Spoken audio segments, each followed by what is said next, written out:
বাংলাদেশের সবচেয়ে ভালো বিএফএক্স করে সবাই বলে স্ক্র্যাচ স্টুডিও লিমিটেড 40% টাকা আমি বাইরে অন্য জায়গায় বিএফএক্স পাইছিলাম। আব্দুল আজিজ অনেক গুণ আছে তার, বাট তার সবচেয়ে বড় গুণ হচ্ছে ইজ আ মার্কেটিং ম্যাজিশিয়ান।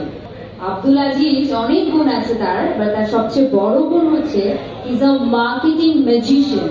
তো প্রথমবার যখন আমি পর্দায় নিজেকে দেখেছি আমি সেটা খুঁজে পেয়েছিলাম, যেটা আমি কোনোদিন আপনাদেরকে বলবো না। কেমিস্ট্রিটা কিন্তু মাঝে মাঝে চোখে চোখে তাকিয়ে ভাইয়া তুমি একটু এরকম আমি একটু এরকম হয়ে যায়।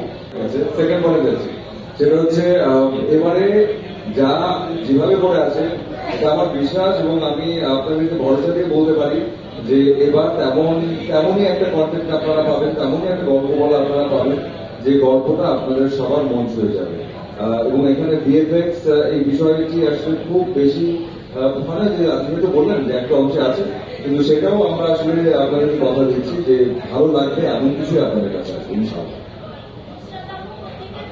এইবার বিএফএক্স করছে বাংলাদেশে।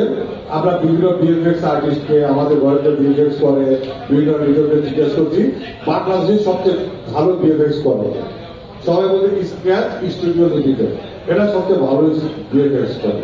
ওরা যত টাকা বলছে তার অর্ধেকটা তার 40% টাকা আমি বাইরে অন্য জায়গায় বিএফএক্স পাইছিলাম। সেটা না করে তার 2.5 গুণ টাকা বেশি দিয়ে আমি স্ক্র্যাচকে দিচ্ছি। বিএফএক্স কেমন হবে আপনাদেরকে জানাবেন, এটা বাংলাদেশেই করবো, আমার পক্ষে বাইরে যাওয়া সম্ভব না এখন, টাইমও ছিল না আর ব্যবসা থেকে। কে বললো আমি যাইনি? এই মাইক্রোফোনটা একটু ভলিউম বাড়াবেন, আমার আপনারা ঠিক আছে শুনতে পাচ্ছেন? আমি যাইনি না, আমি চুড়ে এলো না। আসলে এটা হচ্ছে যেহেতু আমার পাশে যিনি বসে আছেন উনি মার্কেটিং মাস্টার। আব্দুল আজিজ অনেক গুণ আছে তার, বাট তার সবচেয়ে বড় গুণ হচ্ছে ইজ আ মার্কেটিং ম্যাজিশিয়ান। উনি জানে কি করলে কিভাবে করলে দর্শকের নজরে সেটা করবে। আমি ওনাকে যখন এই পোস্টারটা রিলিজ করলো আমি বললাম ভাইয়া আমি কি জিন সিনেমা আপনি কেন দিলেন এটা? আপনি জিন দিয়ে এটা তো অডিয়েন্সের জানার দরকার নেই, আমি এটা দিব, এটা আমার দিতে হবে। তো তখন আমি নিজেকে দেখলাম, দেখে আমার কাছেই মনে হলো যে আর্থিক মানুষ আমাকে চিনতেই পারবে না যে এটা আমার ছবি, বাট হ্যাঁ অনেকেই চিনতে পেরেছে। সো মুভিতে আমি কি সেটা আমি এখন রিভিল করবো না।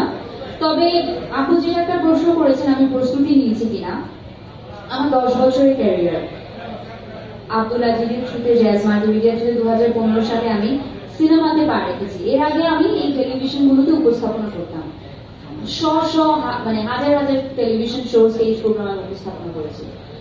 ওটা আর সিনেমার মধ্যে আকাশ পাতাল পার্থক্য রয়েছে। পার্থক্যটা একটাই যে অ্যাক্টর অ্যাক্ট্রেসদের পর্দায় একটা ফ্যাক্টর লাগে, যে ফ্যাক্টরটা আমাদেরকে খুঁজে বের করতে হবে। আমার ফ্যাক্টর কি?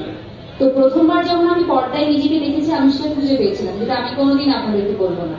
তো প্রতি সিনেমায় আমি চেষ্টা করি আমার যে ফ্যাক্টরটাকে আছে সেটাকে আমি ডিফারেন্ট ভাবে ক্যাশ করার জন্য। জিন 3 এর জন্য যেটা স্পেশালি আমি করেছি সেটা হচ্ছে রোমান ভাই এবং আজিজ ভাই আমাকে বলেছে আমার একটা গার্ল নেক্সট ডোর লুক চাই, যেটা কমার্শিয়াল মুভিতে ফারিয়াকে কখনো দেখেনি। আমি পাতাল ঘর করেছি, ওপার বাংলার ভয় করেছি, যেগুলো আসলে সেভাবে হলে রিলিজ হয়নি, সেখানে অনেকেই দেখেনি। সেখানে I have a very girl next door look, but বাংলাদেশের জন্য দেশীয় সিনেমায় আমার কখনো হয়নি সেভাবে। তো this is my first time. সবসময় আমি সিনেমার আগে একটা ডায়েটে চলে যাই, I need to look in a certain way, কারণ কমার্শিয়াল সিনেমায় গান থাকে, একটা ভিন্ন ধরনের একটা লুক থাকে। বাট এই প্রথম সিনেমা আমি পেট পুরে খেয়েছি, ভাত খেয়েছি, বিরিয়ানি খেয়েছি, যখন যেটা মানে আম্মুর সকালে নাস্তায় ডিম ভাজি রুটিতে বানানি, কারণ আমার উইকস নিয়ে টেনশন করতে হয়নি। I rather focus on my performance on screen. এই একটা সিনেমার ক্ষেত্রে আমার মনে হয় কোনো স্পেশাল ডায়েটে যেতে হয়নি, কোনো স্পেশাল লুক মেনটেন করতে হয়নি।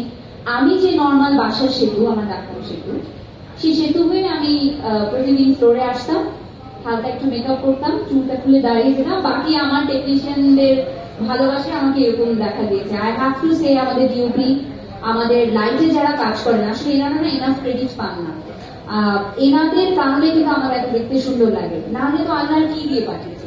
So I would say these are the preparation I maintain. এবং শুটিং এর সময় আমার বলবো আমাদের একটা ভালো টিম বন্ডিং ছিল আপু, যেটা আসলে খুব কম সিনেমায় আমি পেয়েছি যে আমরা সবাই একসাথে বসে গল্প করতাম, আড্ডা দিতাম। গল্পে আড্ডায় যে সম্পর্ক কত মধুর হয় সেটা আসলে পর্দায় দেখা যায়, কারণ ওনার সাথে কিন্তু আমার ফার্স্ট টাইম কাজ। কেমিস্ট্রিটা কিন্তু মাঝে মাঝে চোখে চোখে তাকিয়ে ভাইয়া তুমি একটু এরকম আমি একটু এরকম হয়ে যায়। এই যে মাধুর্যতা, এটা আসলে অনেকটা বন্ধুত্বের কারণে হয়েছে। So I think I hope I answered your question. Thank you so much. সংবাদ, ফিচার ও অনুষ্ঠানের জন্য ভিজিট করুন সংবাদ প্রকাশের ওয়েবসাইট এবং যুক্ত থাকুন ফেসবুক পেজ ও ইউটিউব চ্যানেলের সঙ্গে।